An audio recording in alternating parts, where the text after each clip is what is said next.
Everyone thinks that teens in our world today use alcohol, tobacco, or drugs to cope with everyday struggles. You may think they do. But they don't. Welcome to the But They Don't podcast, a podcast for teens by teens. Join us as we cover substance use prevention, mental health, community conversations, and more. Hello, and welcome back to another episode of the But They Don't podcast. I'm Katie. And I'm Gabe, and today we're going to be talking about two new threats that have swarmed the drug community, Kratom and Xylazine. So, what is Kratom? According to the National Institute of Drug Abuse, Kratom is commonly referred to an herbal substance that can produce opioid and stimulant-like effects. Many researchers are still learning about all the effects and dangers that Kratom may have, but so far they have found that effects can vary from mild symptoms like nausea, constipation, dizziness, and drowsiness, or it can become much more severe like confusion, tremors, seizures, and vomiting. There have even been a few deaths among Kratom, but there were also other drugs in the user's system when they had died, so it's difficult to tell if Kratom was actually the sole cause. It's still not very clear on what any of the long-term effects of Kratom can be, but more research is done every day. As of right now, Kratom is legal in the U.S., but is listed as a drug of concern. Despite this, many stores like vape shops and even gas stations are selling Kratom without any regulations or restrictions. Most of these stores will advertise that Kratom can be used to manage drug withdrawal symptoms, pain, fatigue, and to boost one's mental health, none of which are backed by the FDA.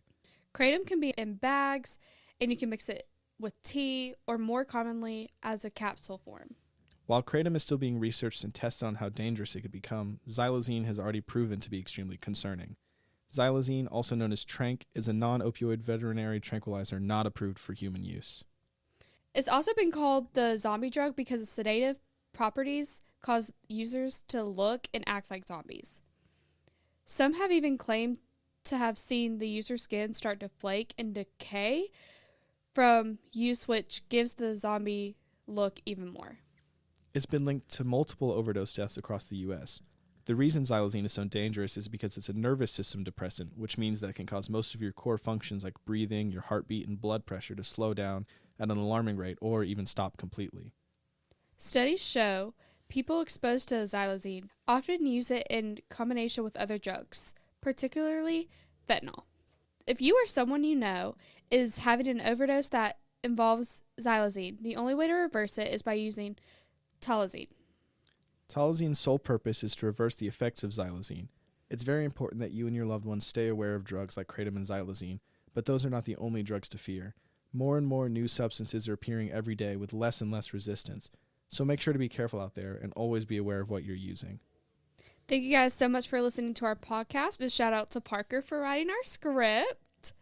He didn't want to talk, so we had to We tried to coax him into it, but he won't say anything. No. Xylazine. Yeah. We got it. Okay. Be sure to follow us on all of our socials. Facebook is Pickens County Youth Board. Insta and TikTok is We Are PCYB. Have a great day. Thanks for listening. Bye.